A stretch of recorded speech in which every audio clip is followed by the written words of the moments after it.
All right, here we go. So we're going to go over optical components of a fiber optic cable network thingamajig. And that is a technical term, a thingamajig. Also, flibberty gibbet is also a fun word. It's like a very whimsical person. Anyway, so there are two types of lasers used in fiber optic cables. You have diode lasers and LEDs. Diodes tend to be they're stronger. LEDs are cheaper. It's kind of the basic rundown of the two. They don't go into how they work, and I'm not going to go into them either. I'm going to go over how general lasers work. Light emitting diode, you guys have all heard of like an LED light. Okay, that's basically what it is. A really, really small LED light that pulses light versus a laser pointer. Right, you guys are all familiar with laser pointers?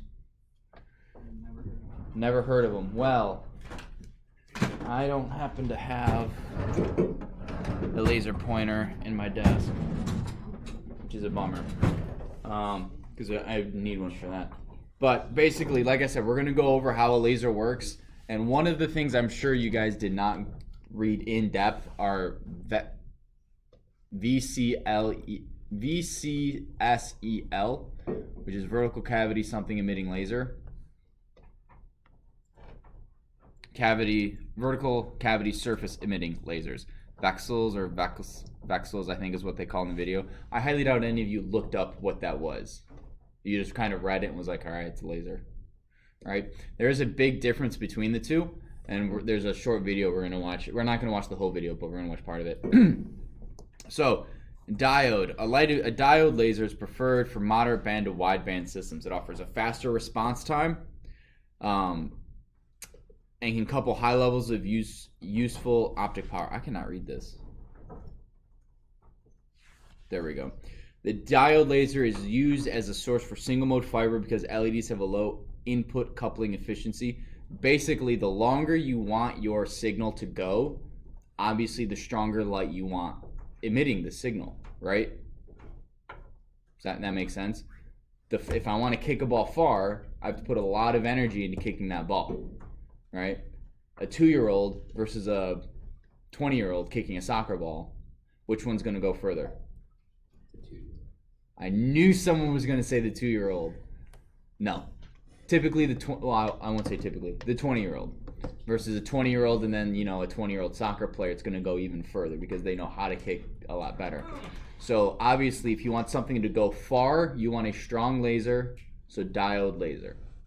Diode in single mode, that combination right there will probably be on a quiz or test. Yes? But if you have too strong of a laser, couldn't it reflect back and cause interference or something? That's a good question. I haven't thought of that. I don't think so, because it would be absorbed at the other end. Yeah, signal to noise ratio.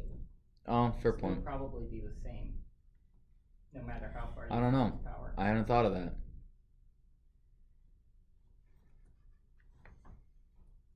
Anyway, we'll have one of you guys, if you want to look it up right now. Yeah. That'd be cool.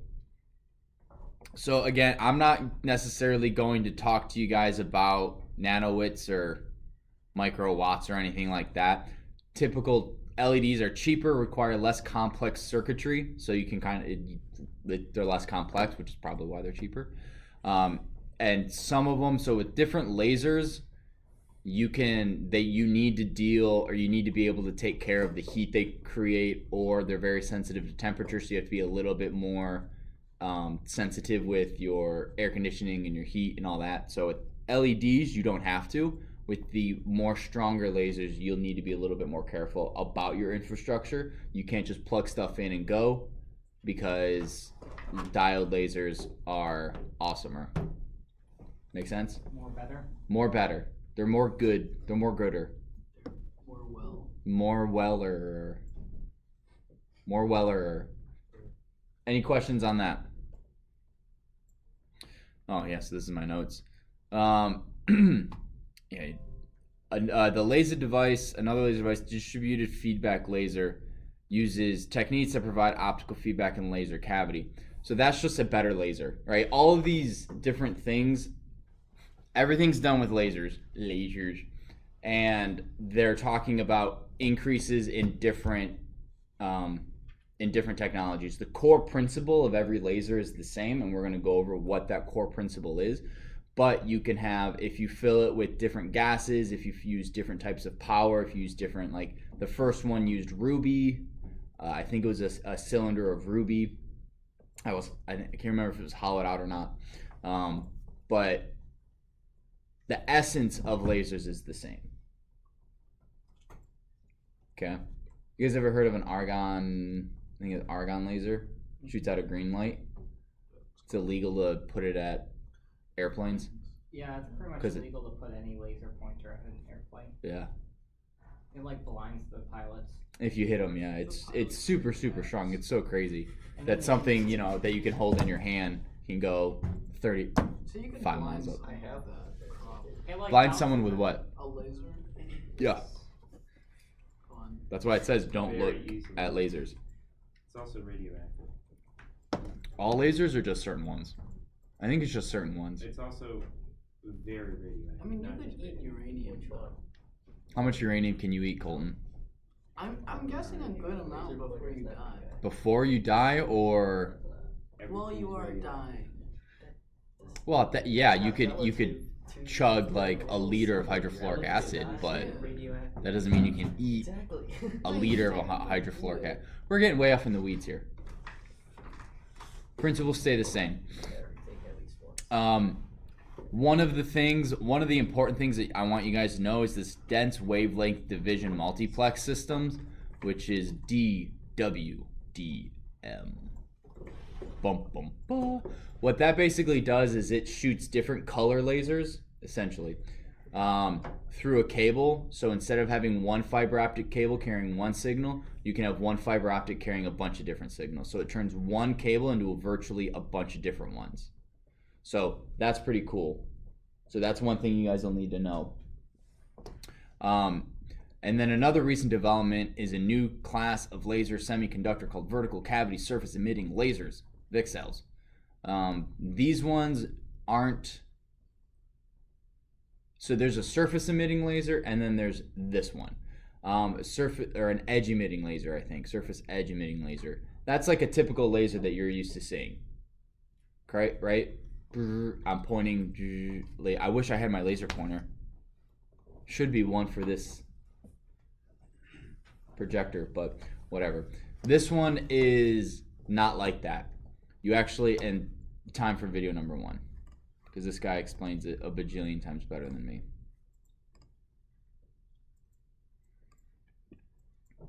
He's also trying to sell us fiber optic stuff, so.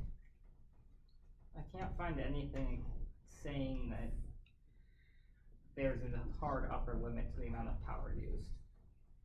Yeah, I didn't think there were, because in order to be able to travel as far as it does, it would need to be able to take. It needs a lot of power to travel the 200 meter or 200 kilometers. But the highest I've seen is 10 or 100 or 10 milliwatts is the highest transmit power. Milliwatts. Milliwatts. So like not even a 1 watt light bulb.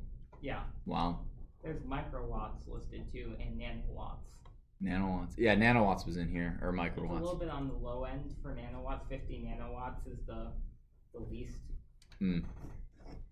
Yeah, but that's just interesting. Mm. I think, it just becomes a point of diminishing returns where putting more power doesn't really increase the distance very effectively. Yeah, but And you're then paying for it. You pay for the extra power and then it's more dangerous and all that other stuff. All right, here we go. Again, we're not going to watch this whole thing. Hello, everyone. This is So in your book, real quick, did they show the video? No, they don't. So this is an edge. This is the vertical cavity surface emitting laser, and it's going to compare it to another laser regular laser shortly. fiber optics for sale. Wait, but before we do that, I forgot. We need to know how a laser works, because otherwise that doesn't make as much sense. So we're going to watch this video, followed by another video, and then we're going to watch that VCSEL laser.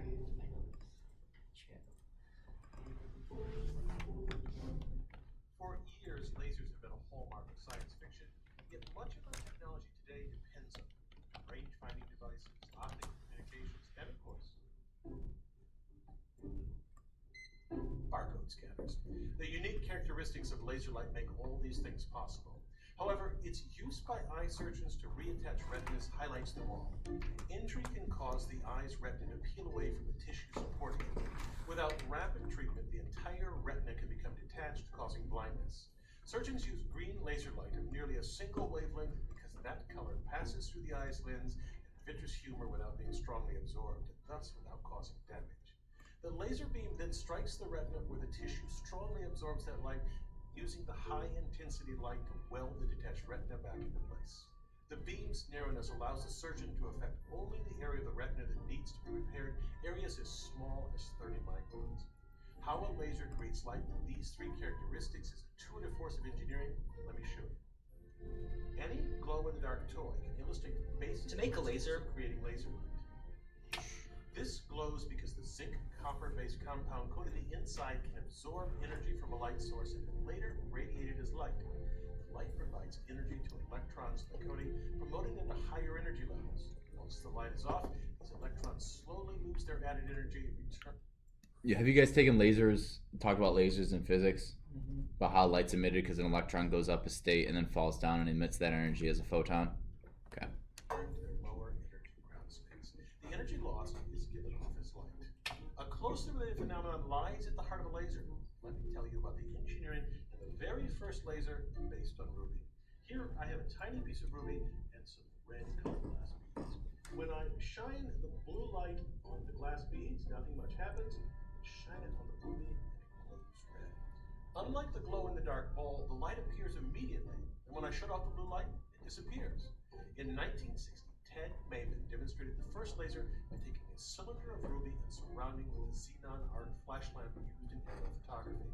An intense burst of light from the lamp initiates lasing. To see how it works, let's look at what happens with a weaker lamp. A flash would promote a few electrons from the ground state to an excited state. They lose a bit of energy, fall to a lower energy state without emitting light, and then drop from there to the ground state, giving off a burst of light. The light produced would be incoherent light, a spectrum of colors and intensities, just as my small laser made the ruby sphere glow. To create a laser takes an extremely powerful lamp. In the ruby laser, repeated flashes, called pumping, make something amazing happen. They supply so much energy that a population inversion occurs. Here, more electrons in the energy level just above the ground state than in the ground state. Electrons from a population inversion returning to the ground state release light that starts an avalanche called stimulated emission. The photon produced when an electron decays induces other excited electrons to simultaneously decay and release nearly identical photons. That creates coherent light, meaning that the crests and troughs of every light wave in the beam match up. Now, at this point, we have coherent light, but not yet the other two properties of laser light. To get a narrow beam with all the light rays parallel and of a nearly single wavelength requires an addition to the ruby rod. Maven silvered the ends to reflect the light within the ruby cylinder. He made the two ends of the rod astonishingly parallel to each other. From top to bottom, the distance between these two mirrors differs by no more than 200 nanometers. Inside this resonant cavity, two things happen. First, any light rays that don't line up with the axis eventually just exit out the side of the cylinder, and the light parallel to the axis becomes intensified and narrowed in wavelength. The mirrored ends create a standing wave, which means only light of particular wavelengths can exist inside the cavity. By choosing the rod length correctly, we can get the nearly single wavelength of light characteristic of a laser. A small hole in one of the mirrors, or a partially silvered mirror, allows the light to escape, creating the familiar beam. Now, since the first ruby laser was created, lasers have become easy and cheap to manufacture. For instance, this laser pointer uses a semiconductor diode to produce light. Although many innovations and improvements have occurred since 1960, the essential principles are the same. I'm Bill Hammack, the Engineer Guy. This video is based on a chapter in the book 8 Amazing. You guys understand that? Okay. This is minute physics. Minute 41, all you actually. need to do is give a big collection of atoms enough energy so they're excited and ready to emit light. Once one of them spontaneously emits a photon, it'll stimulate some of the others to do so, and you get a nice cascade of illumination. But instead of letting all the light escape, it's more powerful to trap it between two mirrors and let it bounce back and forth through the atoms. All that passing light will stimulate them to emit even more light, and as long as you keep on re-exciting the atoms, they're happy to go on emitting light forever. But why do the atoms emit light just because another photon passes by? It's actually pretty simple. This is getting more in the quantum theory of why lasers work. So you guys won't need to know this, but you will need to know the general principle of a laser. Imagine flipping two coins.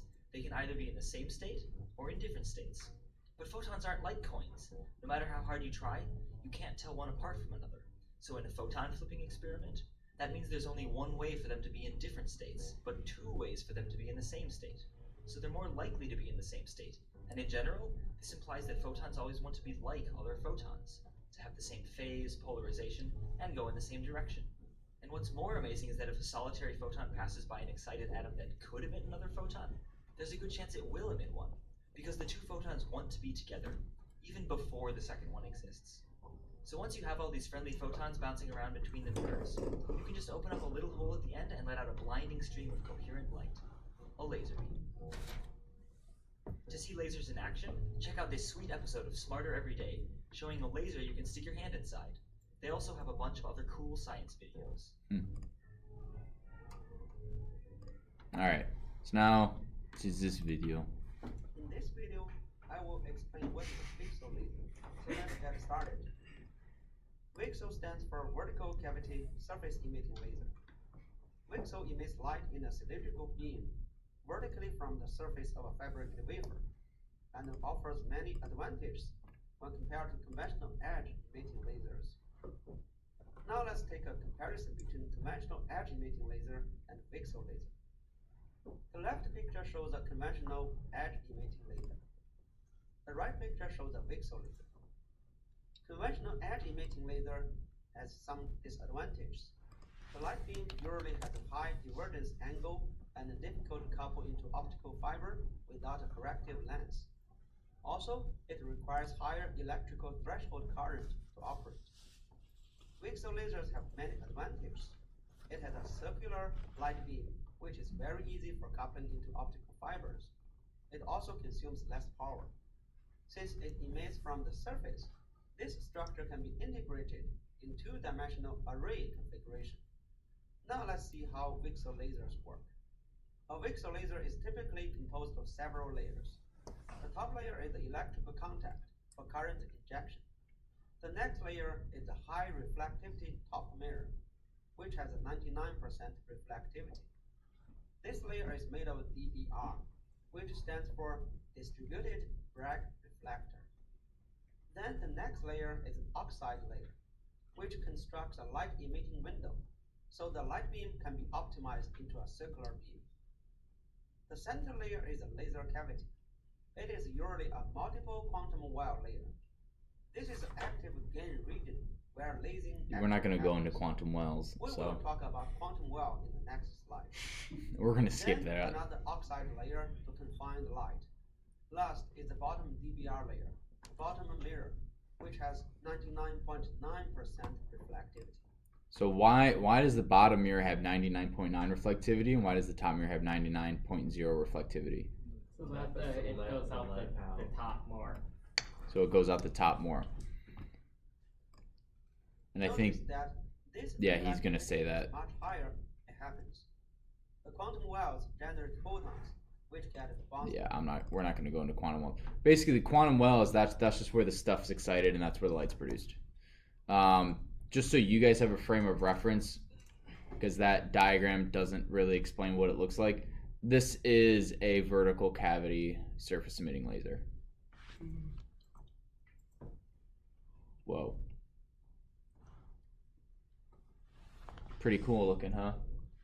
Kind of spacey looking. Yes, yo. Alright. Those are the videos. So hopefully, seeing those, you kind of, have a better understanding of how lasers work and why and what a vertical cavity surface emitting laser is. So they can support faster signal rates so they can send information faster. At simplicity with the performance of lasers, I'm not going to go over it. You guys don't need to know the wavelength. So the VCSELs, I don't want to say VCSEL laser because the L in VCSEL stands for laser. So the VCSELs have the simplicity of LEDs with the performance of lasers. So that will be something you'll need to know. Why would I use a VCSEL over edge emitting diode? Well, edge emitting laser. Well, it's because it's simple like an LED, but you get the performance of lasers. It takes less current, so that's another thing, and a faster signal rate. So you guys will want to know. It's more expensive than LEDs, right? Yes. LEDs are like dirt cheap. Yes. Compared to the rest. Yes. I saw Paul's hand and then Joseph. Oh, I was just gonna ask, is it more expensive? That's why most people don't use them. Yeah. Well, again, it also depends on why you're using it, what you're using it for. So for stuff here, we're not transmitting, 10 gigabits per second. So we don't necessarily need those. We're fine with just the standard light emitting diodes or even whatever we have. I asked Mr. Vishnoff and he didn't know. He goes, I don't know. So I don't know what we use here. It's just whatever comes in the switch. So whatever they use, he doesn't know. And I didn't have time to look it up. What was your question, Joseph? So simplicity is just exactly the simplicity of an LED, like the size or. So so the simplicity of an LED, you plug it in and it goes. Whereas a laser, you may have to tune it. You got to make sure that I have stuff to deal with the thermal heat, or depending on the type of laser, all that stuff. Circuitry I just plug it in as opposed to, well, now I have to do this and that to it. So it's just simple plug and play basically. So like they were saying in the video, most lasers do a fixed wavelength, one color, one thing. You can get a tunable laser, which changes it slightly, but not enough. Now, this is something we haven't gone over, but frequency modulation. So you're not like FM radio versus AM radio at frequency modulations versus amplitude modulation. I think that's the difference. I think that's what AM stands for. Frequency modulation, you guys actually change the frequency to hear a different radio. AM modulation, I think it's amplitude. You change like the power. I can't remember what AM, whatever. We'll get to that later in the book, but I can't remember. But frequency modulation, that's why like 97.9 is a different station than 98.1 is a different station than 98.3. But sometimes you can hear both radio stations. So if you have a 95.5 and a 95.9, if you put it on 95.7, you can hear both stations. That's because it's a frequency and you're tuning in to listen, but sometimes there's some bleed over. You okay, Joseph? I'm good. Did you just inhale water? Yes. I do that all the time. Was the water dehydrated, Joseph? If I was, I would. Any questions so far? I think they should solve the. I feel like this class goes by really quickly. We only have 12 minutes left. Like, imagine how much space they could save.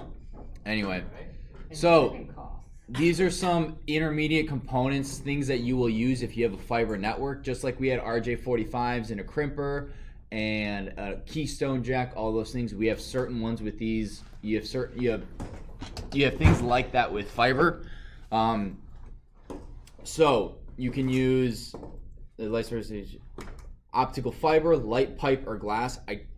Light pipe, I'm not 100% sure what that is, but it's a pipe of light. I would go with, pipe of light pipe. Or glass. You have insulators, which prevent, you can only send information one way. Attenuators, they reduce the signal, so maybe this is what you'd want to use, Peter, if you had a super strong laser and you want to make sure that it wasn't overpowering your other switch. You would use an attenuator at the end to make sure that the light is readable, as opposed to using a 10-watt flashlight in your eyes, or you can see using a 100-watt light flashlight in your eyes that blinds you. So branching devices, they are used where one optical signal is sent to multiple receivers. So I'd say kind of like a switch. You plug one Ethernet cable into it and then you have a bunch of ports that you can use. Not the exact same. It'd be more like, hey, we are going to plug. It's as if we took an Ethernet cable, plugged it into a keystone jack, and that keystone jack had to, it split the signal to go down two different wires, two different cables. Branching splitters, very similar to a branching device. They use a splitter to divide the optical signal for distribution to any number of places. So that's more of a switch. That's my bad. Simplex system where a single amplitude is multiple issues, point-to-point voltage CATV distribution system. Splitters. Huh. A branching device is just... That's weird. Those are very similar. Alright. Wavelength division multiplexers. A wavelength division multiplexers combine or divide two or more optical signals, each having a different wavelength. They are sometimes called optical beam splitters. So that term optical beam splitters, this is totally way off in left field. Who here's played Fallout 4? Alright, just the two in the back. The optical beam splitter you can put at the end of a gun to make it like a shotgun laser. So it's splitting the beam. Optical line amplifiers. These are amplifiers. So they make the signal stronger. We went over that the other day. Sometimes you need an amplifier if you're going long distance. Detectors. So you have different detectors. What they do is they take the optical signal, the light, and they make it into an electrical signal. So they can be read by a computer or another switch. Or if you need it again, like we went over yesterday or Friday, the signal needs to be increased. So it turns from optical to electrical, and then that electrical machine creates the optical signal to send it again. Is that to make sure that you're not introducing errors by like having it over too long of a span? Yeah, if the signal gets too weak over a long period of time, over a long distance, you would need either an amplifier or a detector, or amplifier or a detector. No, what'd they say? An amplifier, and in the video they called it a detector. An amplifier can either, there's two different types of amplifiers. According to the video we watched on Friday, a detector takes the signal, the optical signal, reads it and goes, oh, that's 10111. I need to change from an electrical signal back into an optical signal. You can also get an amplifier that does not change it into a new.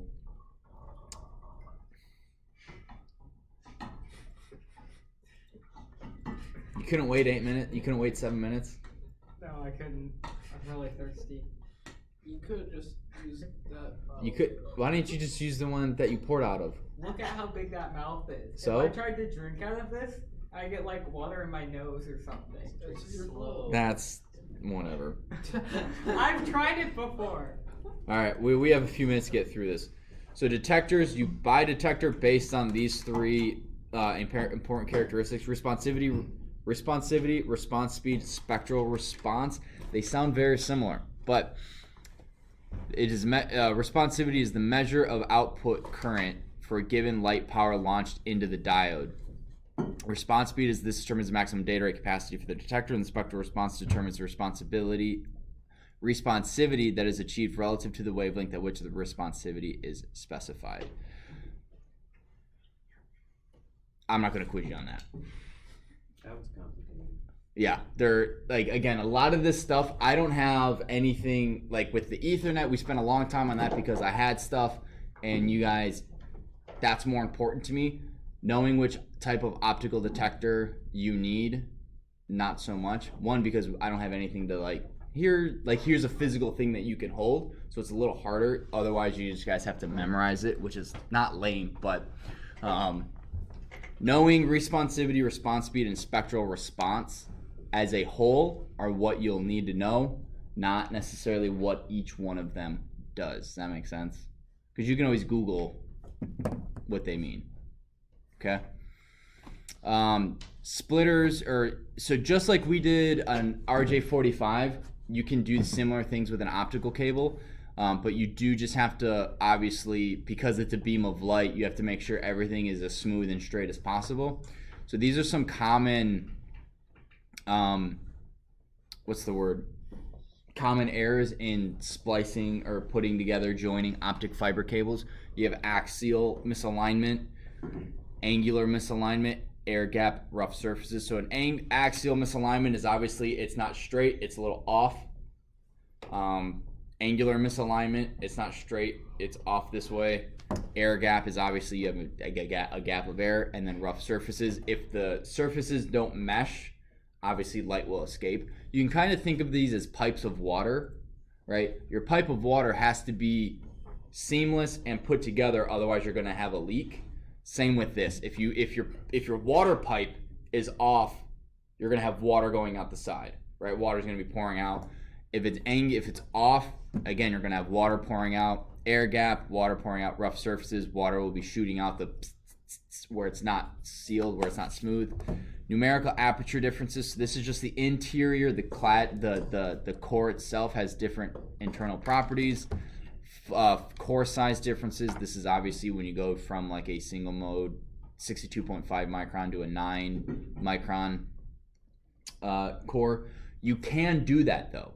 You can go from a bigger core to a smaller core, or a smaller core to a bigger core, but it's mainly in emergencies. And in the book it says if you go from smaller to bigger, you're A-okay most of the time. If you go from bigger to smaller, you're way more likely to have issues. Which makes sense, right? If you're running full long down a corridor and the corridor suddenly gets bigger, is that going to slow you down at all? No, but if you're running in a big corridor and all of a sudden it's a smaller corridor, what's going to happen? You're going to bang your head or bust your knees, and you're going to like flail and trip and then whatever. Which we don't want any of that to happen. Last two, core centricity or offset and core ellipticity. So again, these two you can't really help as the person doing it. That comes down to the actual thing that you're using. If the cores are screwed up, if the cable is bad. Whereas these four up here, these are all due to you, typically. It's your fault. So this is just going over how to do it and a little bit more of in-depth on how to actually do it. You can have manual ones or automatic ones where you stick it in and it does it for you. You have another one where you can do it. If you do have and it's called fusion splicing, which is the term is long-term method for where two fibers are fused or welded together. Mechanical splices are permanent and an economical choice because they're cheaper, faster, easier. And then when you have an air gap, you need a gel in there to fix it. Does that make sense? Why do you think that you need a gel? You need index matching cells. Because otherwise, you're going to go from fiber optic cable into air back into fiber optic cable. Air and the fiber optic cable have different light bends in them differently. So you need a gel that matches the glass. Index of refraction, yes. Last thing, these connectors, these are things you need to know. SC is a standard connector, right? That was of course I left the cable in my office. Really, it's seriously SC for standard connector? I'm pretty sure it's standard connector. ST is straight through connector.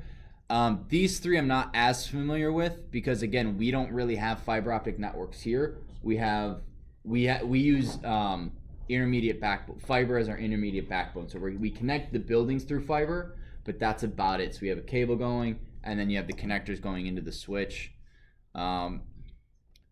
Lastly, these are all. Yeah, when you guys are setting up a fiber optic network, make sure you keep these things in mind. Which we don't really have any. I don't have anything for you guys to set up. Everything we're gonna do in this class is Ethernet. So. Don't we have 2 fiber routers? Not that you have access to. Yes. Maybe you do. We have 2. In your server room? I think we actually have 3. Yes. SFP switches that have fiber connectors for them. Yeah, and all right. Yes, hang on. Before we pack up,